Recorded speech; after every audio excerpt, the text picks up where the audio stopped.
सिलीगुड़ी में आज से उत्तरबंग पुष्प मेला शुरू।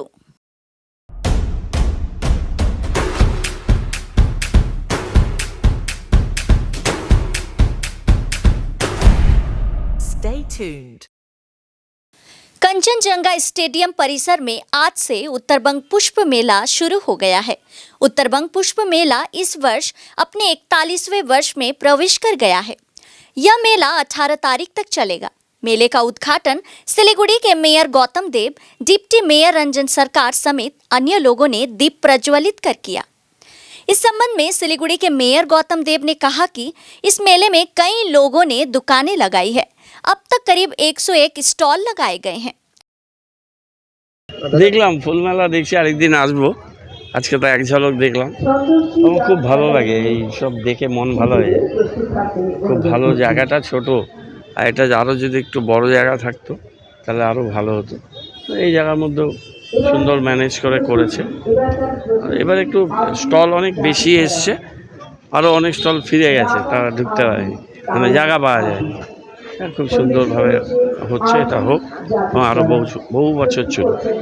চেষ্টা করব প্রত্যেকবারই ফুলমেলার সময় ওরা আসে, আমিও বলি, তারপর আরেক বছর ফুলমেলা এসে যায়, এরা বেশি আসেও না, আমারও বেশি তখন মাথার থেকে ফোকাস নড়ে যায়।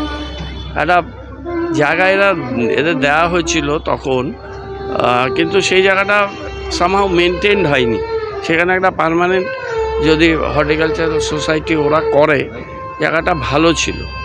আর ওদের আমরা বলেছিলাম যে আমাদের একটা দুটো পার্ক যদি ওরা মেনটেনেন্সের জন্য নেয় ওদের গাইডেন্সে, তাহলে এটা ভালো হতে পারে। একটা মডেল কোনো একটা পার্কের দায়িত্ব নিতে পারে। আমি ওদের সাথে পরে কথা বলবো এই কথাগুলো। इस संबंध में मेला प्रबंधन की ओर से प्रशांत सेन ने कहा कि उत्तरबंग पुष्प मेला इस वर्ष 41वें वर्ष में प्रवेश कर गया है। इस मेले में लगभग 3000 फूल और 700 प्रतियोगी हैं।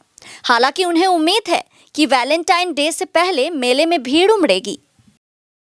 এবছর 41 years north Bengal flower show Siliguri horticulture society organise করছে, এবং এই বছর আমাদের বিশেষত্ব যেটা আমরা বলি যে ভারতবর্ষে প্রথম এই একটা জেলা এবং শিলিগুড়ি যেখানে 79টা স্পেসিসের ওপর ফ্লাওয়ার শো হয়, যেটা ভারতবর্ষেও প্রথম। এবং আমাদের এখানে 3000-এর কাছাকাছি ফুল আছে, 700 মতো প্রতিযোগী আছে, এবং 79টা স্পেসিসের উপর 8টা গ্রুপ আছে। 8টা গ্রুপের 8টা চ্যাম্পিয়ন হবে।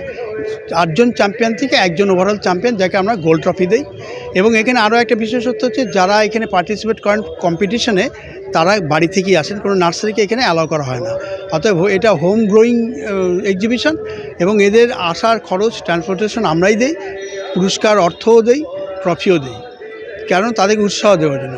ফলে এই যে আজকে এক সময় যখন আমরা বলছি 300 পট মাত্র এসেছিল শুরুতে, সেখানে এখন 3000 পট, এইটা একমাত্র এই কারণেই। ফলে সবাই এটাতে খুব উৎসাহিত, এবং এই ফলে এত গাছ এখানে আসছে জমায়েত হচ্ছে। এখানে যেমন চন্দ্রমল্লিকা আছে, তেমন জারবেরা আছে, ক্রিসেন্থিমাম আছে, রোজ আছে, পমপম ভ্যারাইটি আছে, তারপরে আবার বিভিন্ন রকম ফ্রুটস আছে, ভেজিটেবলস আছে, অর্কিড আছে, ক্যাকটাস আছে, বনসাই আছে, সাকুলেন্স আছে, সব কিছু নিয়েই এই শোটা হচ্ছে। খুব সুন্দর এখানে, মানে আমরা তো জানি এই আগামী এই 6 দিন ধরে ব্যাপক ভিড় হবে, ব্যাপক মানে উৎসব মানুষের মনে। যে শিলিগুড়ির ফুলমেলা আমাদের একটা আলাদা মনের মধ্যে একটা আলাদা ভালোবাসা দেয়, তাই তারা খুব মানে উৎসাহিত হয়ে এই ফুলমেলায় তারা এখানে জমায়েত হয়, এবং এটা আমাদের ভালো লাগে। এই ফুলমেলাটা মানে আরও ভালো হোক, আরও সুন্দর হোক, এবং সবাই আসুক, প্রত্যেকে আরও বাড়িতে সুন্দর গ্রোয়িং করুক, গ্রিন করুক। এটা তো আমাদের কাম্য, এটাই হর্টিকালচার সোসাইটির কাজ। হ্যাঁ, কালকে ভ্যালেন্টাইন্স ডে, প্রচুর গোলাপের সমারোহ আমাদের এই ফ্লাওয়ার শোতে বছর। এত সুন্দর, এত বড় বড় গোলাপ। আমি তো জানি যে কালকে প্রচুর ভিড় হবে ছোট ছোট ছেলে মেয়েদের, ইয়াং ছেলে মেয়েদের। সেটা হচ্ছে, তার কারণ হচ্ছে ভ্যালেন্টাইন্স ডে, গোলাপের কাছে একটা সেলফি তুলবে। এটা তুলবেন, এটা হতেই পারে না, তা আবার একদম জ্যান্ত গোলাপ গাছে ফুটে আছে, সেইখানে সেলফি, এটা তো একটা আলাদা পাওনা আমাদের। ভীষণ ভালো লাগছে। আমি আসলে এখানে থাকি না, আমি ব্যাঙ্গালোরে থাকি। আমি 3 বছর পরে দেখতে আসলাম, তো হঠাৎ করেই প্ল্যান হয়েছে আসার, মায়ের সাথে এসেছি আমি। ভীষণ ভালো লাগছে। অনেক ধরনের দেখেছি, এখন তো গোলাপ দেখেছি, তারপরে এই যে ডালিয়া আছে, আরও অনেক ফুলের নাম জানি না, তবে দেখতে ভীষণ ভালো লাগছে।